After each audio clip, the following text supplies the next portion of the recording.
And because Christ allowed God's power to work through his humbleness, his gentleness, and his sacrifice, this world is changed.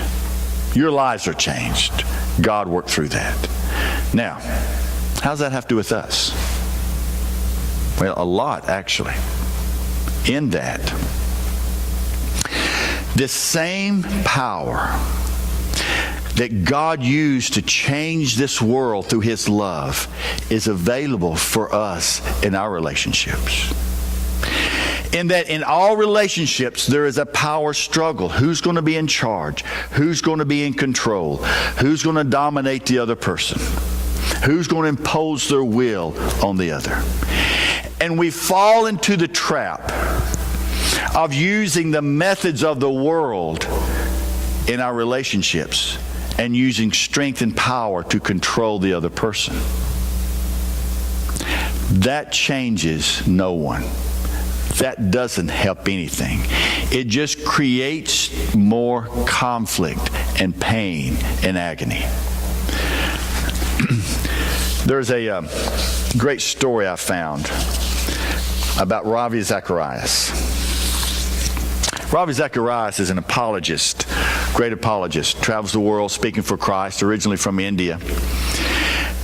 And he writes this story. He said, he was asked as a group of people to go and talk to Sheikh Kamal, who was one of the founders of Hamas. Hamas, as you know, is an extreme Islamic organization. To go and speak to them. He said, I was with a group of people who had gone to the Middle East to try to bring the people together to a peace table. We were speaking to the Sheikh Kamal, gave us a great meal.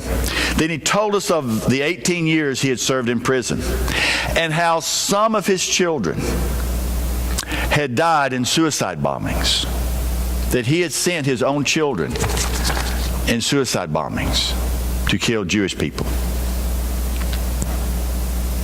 When my turn came to ask a question, I said, Sheikh, forgive me if I am asking the wrong question, but please tell me, what do you think of the suicide bombing and sending your children out like that? After he'd finished his answer, I said this,